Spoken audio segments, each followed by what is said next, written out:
तो आज बात करते हैं टाइप्स ऑफ हाइड्रोजन के बारे में, जिसमें हमें 3 टाइप्स की हाइड्रोजन स्टडी करनी है, ग्रीन, ब्लू, ग्रे। सबसे पहले देख लेते हैं इसके बारे में हमें क्या मेंशन है। Green, blue and grey hydrogen are distinguished by their production method and environmental impact. Green hydrogen is made using renewable energy to split water by electrolysis. अब देखिए, ग्रीन हाइड्रोजन जो है ना, वो एक रिन्यूएबल एनर्जी है और ये एक तरीके से इलेक्ट्रोलिसिस प्रोसेस से हमें ऑब्टेन होती है, जिसमें ज़ीरो इमिशन होता है। ठीक है। Blue hydrogen is produced from fossils fuels, ये हमें फॉसिल्स फ्यूल से ऑब्टेन होती है, but a significant portion of the carbon emission is captured and stored. यहाँ पे हमको कार्बन का कुछ अमाउंट यहाँ मिलता है, कैप्चर करते हैं और स्टोर कराते हैं। ग्रे हाइड्रोजन जो होता है वो मोस्ट कॉमन टाइप है और ये फॉसिल फ्यूल्स के से फॉर्म होता है without capturing the carbon dioxide by product. यहाँ पे कोई भी कार्बन डाइऑक्साइड बाई प्रोडक्ट नहीं मिलता है, releasing it into the atmosphere. तो अब हमें तीनों तरीके के हाइड्रोजन के बारे में अलग अलग पोर्शन पढ़ेंगे। सबसे पहले हम ग्रीन हाइड्रोजन के बारे में देखेंगे। सबसे पहले देखिए, प्रोडक्शन लिखा है। तो प्रोडक्शन क्या है? Made by using electricity from renewable sources like solar, wind और hydrate water into hydrogen and oxygen through a process of called electrolysis. यहाँ पे आपको ये बताया गया है कि इलेक्ट्रोलिसिस प्रोसेस के थ्रू जो है वो हम क्या करते हैं, इसका प्रोडक्शन कराते हैं।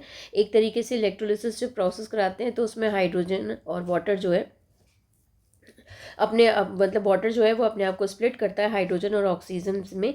इससे हमें हाइड्रोजन भी ऑब्टेन मिलती है और जो हाइड्रोजन हमें मिलती है उसमें ग्रीन हाइड्रोजन हम उसको बोलते हैं। एनवायरमेंटल इम्पैक्ट क्या होता है कि यहाँ पर इमिशन होता है बाई प्रोडक्ट ऑक्सीजन का and consider the most sustainable and environmental friendly options. Mainly क्या बताया गया है कि यहाँ पर आपको oxygen as a byproduct मिलेगा। तो एक इसका साइड इफेक्ट नहीं है, ऑक्सीजन मिल रही है तो अच्छी बात है आपको। तो यहाँ पर हमें बाई प्रोडक्ट जो होता है ना, जो साथ में निकलता है, उस चीज़ को हम लोग क्या बोलते हैं, उसको हम बोलते हैं बाई प्रोडक्ट। ठीक है। तो यहाँ पर यही बात समझाई गई है कि बाई प्रोडक्ट जो क्या है आपका, वो ऑक्सीजन आपका बाई प्रोडक्ट है। ठीक है। अब देखिए, कॉस्ट क्या है कि currently more expensive to produce than grey और ब्लू। ये काफ़ी ज़्यादा कॉस्टली हो जाती है इसको प्रोडक्शन कराना, इसको क्योंकि लार्ज स्केल पे प्रोडक्शन कराना काफ़ी मुश्किल होता है। तो इसको थोड़ा सा हम इसको कॉस्टली समझते हैं, मानते भी हैं, क्योंकि इसमें इलेक्ट्रोलिसिस प्रोसेस इतना आसान नहीं होता। तो अब हम ब्लू हाइड्रोजन के बारे में पढ़ेंगे। सेकंड हमारा है blue hydrogen.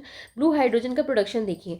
Produced from fossils fuels, primarily natural gas. ये हमें नेचुरल गैस से मिलती है। नेचुरल गैस आप जानते होंगे, CH3 हमारा मीथेन होता है, सॉरी CH4 हमारा मीथेन होता है। तो हम उसको क्या बोलते हैं, नेचुरल गैस बोलते हैं। Using steam reforming where the resulting carbon dioxide emission are captured and stored underground. अब जब यहाँ पे ये प्रोसेस होता है ना, तो यहाँ पे कार्बन डाइऑक्साइड जो होती है वो यहाँ पे आपका इमिशन में आती है और हम उसको कैप्चर करके और स्टोर करके अंडरग्राउंड वे में रखते हैं। एनवायरमेंटल इम्पैक्ट क्या है कि significantly lower carbon emission than grey hydrogen. यहाँ पर आपको कम ऑब्टेन्ड होगा, मतलब कम तरीके से आपको यहाँ पर कार्बन इमिशन कम मिलेगा, but not entirely carbon free due to potential methane leak during natural gas extraction and small amount of captured CO2 that make escape. तो यहाँ पे ये बताया गया है कि यहाँ पर कार्बन का इमिशन होगा लेकिन कम होगा ग्रे हाइड्रोजन के कंपैरेटिवली, लेकिन यहाँ पर कार्बन फ्री नहीं हो सकता। आप ये नहीं कह सकते कि यहाँ पर कार्बन फ्री है, कार्बन फ्री नहीं हो सकता। यहाँ पर आपको कार्बन का इमिशन मिलेगा। ठीक है।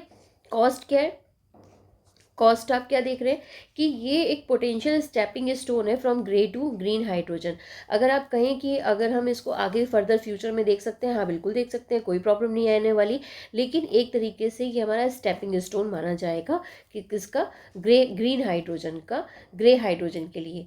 As it leverages existing infrastructure for natural gas and require less electricity than green hydrogen. इसमें कम हमें इलेक्ट्रिसिटी प्रोवाइड करानी पड़ती है, तो कोई प्रॉब्लम नहीं होती, हम इसे आसानी से करा सकते हैं। तो आगे फर्दर हम इसे फ्यूचर में यूज़ कर सकते हैं।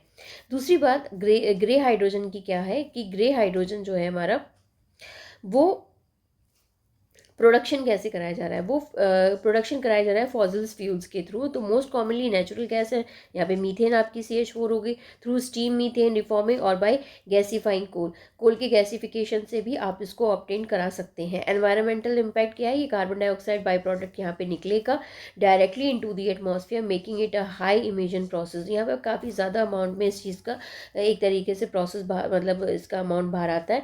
करेंटली सबसे चीपेस्ट मेथड है यहाँ पर हाइड्रोजन के प्रोड्यूस करवाने का। तो हम ये मान के चल रहे हैं कि जो भी हमारे प्रोसेस हो रहे हैं, जिस तरीके से भी हम कर रहे हैं, उसमें हम सबसे ज़्यादा यूज़ अभी किसका कर रहे हैं, हम ग्रे हाइड्रोजन का कर रहे हैं।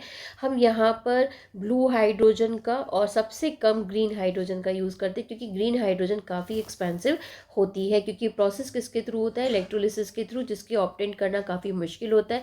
देखिए यहाँ पे सबसे प्योरेस्ट फॉर्म हमें मिलेगी हाइड्रोजन एंड ऑक्सीजन की, ठीक है। लेकिन यहाँ पर ऑक्सीजन हमें एक तरीके से बाई प्रोडक्ट मिल रहा है, जो कि एक अच्छी बात है, कोई इसमें प्रॉब्लम नहीं है।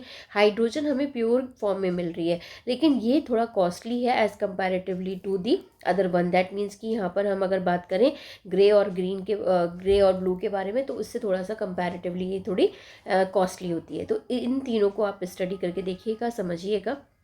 Thank you.